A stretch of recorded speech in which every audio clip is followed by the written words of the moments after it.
Hi guys, it is Regina Arce again. Thank you so much for joining my channel. If you like, please press the like button and please subscribe. It would be highly appreciated.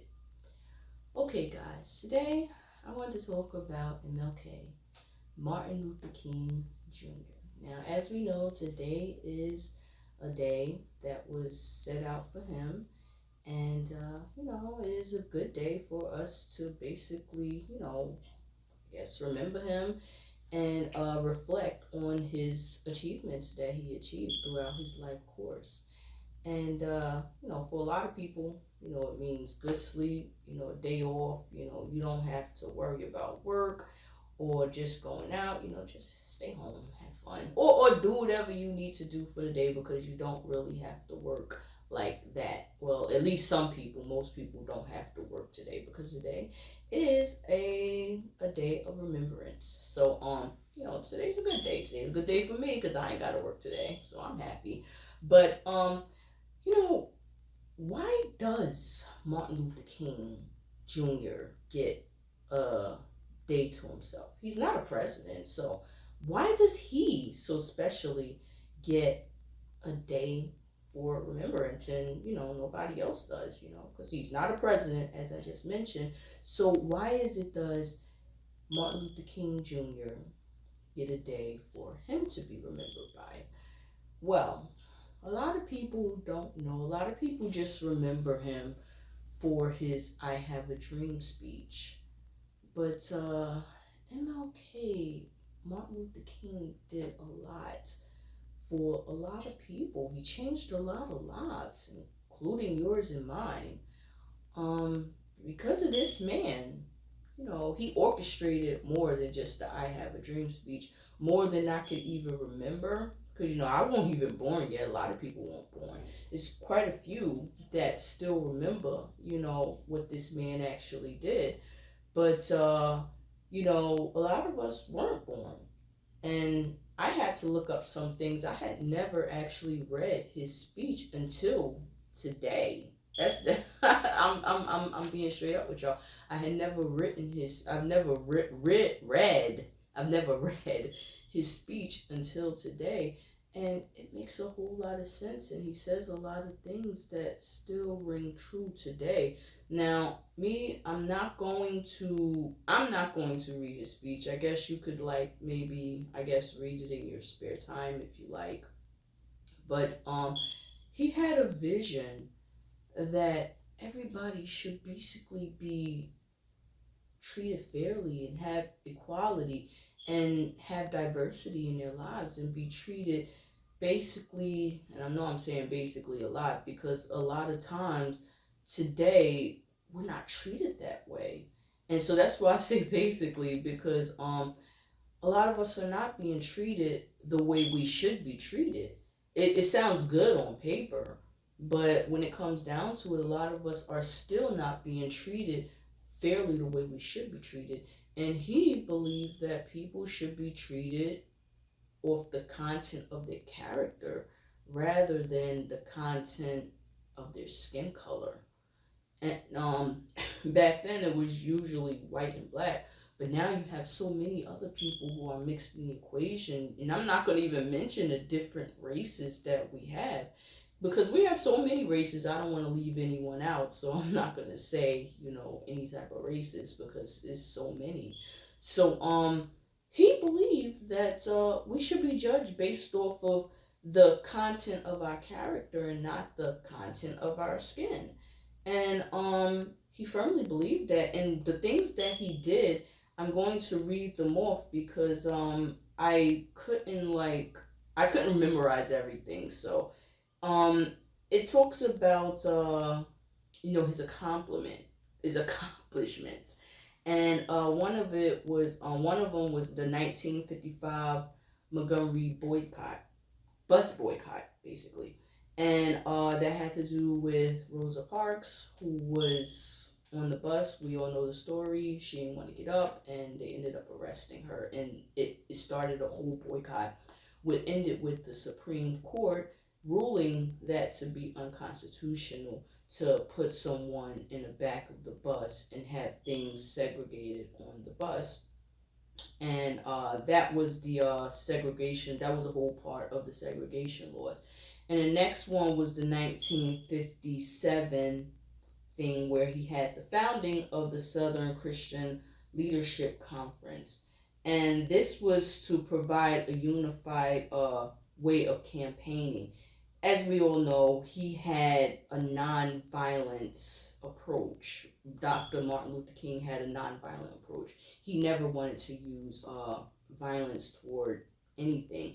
And I'm gonna read it where it says King founded the organization. The combined efforts of 60 black ministers and civil rights leaders provided more unified ways of campaigning, and the harmonious call for equity reigned more clearly and to more ears than ever before. So that's what he did in 1957. And then it was the 1963 thing that he did. That was an accomplishment as well. It's called the Birmingham Campaign, and I'm so sorry, guys, if I'm like saying stuff wrong. If I'm saying stuff wrong, please just correct me, in the comment section. But I'm just trying to read. I've never been a good reader, so just to let y'all know. And it says at this one was the 1963 the Birmingham campaign, and I'm just gonna read it. What it says that King led the Birmingham community to call out police brutality and injustices, and this was where people were basically being unjustly treated, sort of today. It happens today too, but it's being called out a lot more than what it was being called out back then. That's when it first started sort of being called out, where you would see the police brutality, where they were basically brutalizing people of color. And I mean, it still happens today, but at least now we do have a lot of great police officers out today who are actually helping people and doing their best to help people rather than hurt people. So that's a good start, and we still have a long way to go, because we still ever so often we hear about police brutality, but not as it wasn't as out before, where it was just really crazy, where they would do it out in the open, and like you just didn't say nothing about it because you was scared that you would be next. And so that was a good thing with the whole police situation. And not to be saying anything bad about police, because I love police officers and they help us. They do their part to help us, be a better society, and we got a couple of rotten apples, but for the most part, I think we got some good police officers out here. And so that's what I had to say about that. I had to get that out. And it's the situation that he had in the 1963, and that one was the Great March on Washington. And this one was where King was one of the leaders that arranged the March on Washington for job creation and freedom. And this still rings today, where people need jobs.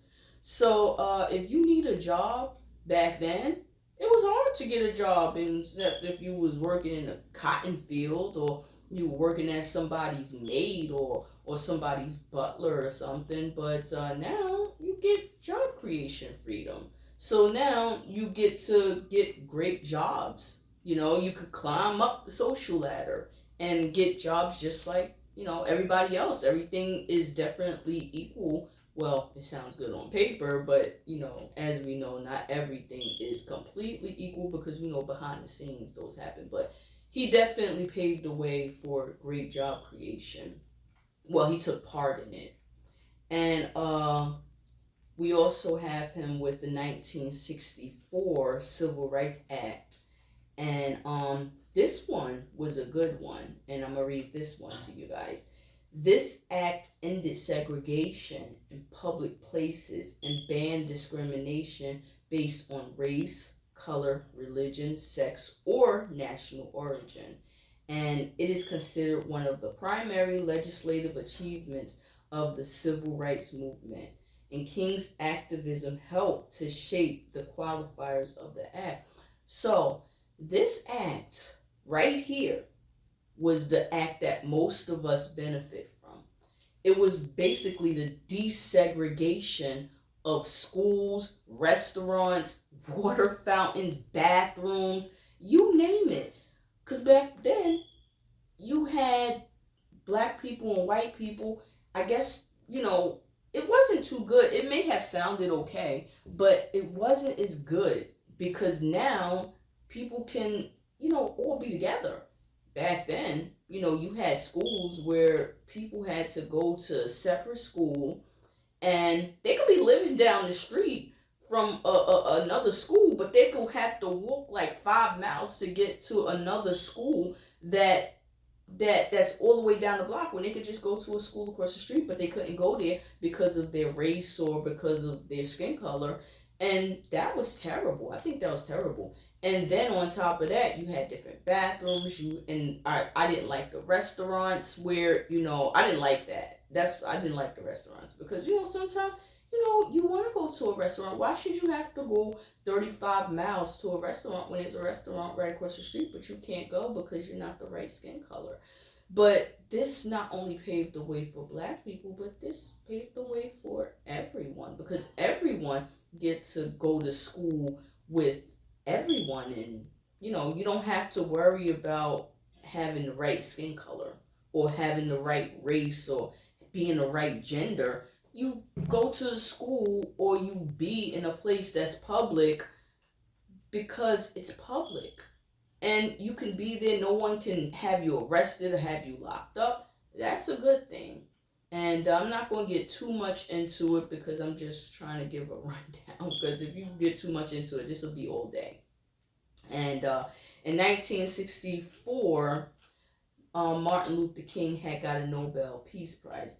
And the reason why he got that is because, let's read this. It said, the Nobel Prize was won by a movement of great people whose discipline, wise restraint, and majestic courage. So he got the Peace Prize, the Nobel Peace Prize, because he had restraint, and he had discipline. He didn't want to be violent. And that's a good thing, because I don't think that violence is ever the answer. Now, a lot of people do. Some people did believe that violence is the answer. And I guess I don't really blame them for believing that violence is the answer, because sometimes some people just gotta get violent. But I don't believe that violence is the answer. I don't think that violence should ever be the answer. But some people do believe it, and I mean, you can't change their mind. But Martin Luther King did not believe that. He believed that nonviolence was the answer. And I think that we should all strive to be nonviolent. Why should we want to be violent for? And I admire him for that. And the last one that's written on this thing is the 1965 Voting Rights Act. So because of Martin Luther King, he led this march also, where it was because of voting inequality. So as we know, there's lots of discriminatory practices that goes on when it comes to voting, and it still happens today. And we are trying to clean that up. But what he did was definitely a start, because he took part in it, and he led these type of protests, and he led these marches to try to make a change. And this change, as I said before, it doesn't just affect black people, but it affects everybody in the USA today. This man he made like serious changes in our society, and I think that that's definitely notable, and I think that that's a good thing. And of course, we still have problems, but it's definitely a start. So today is Martin Luther King Day.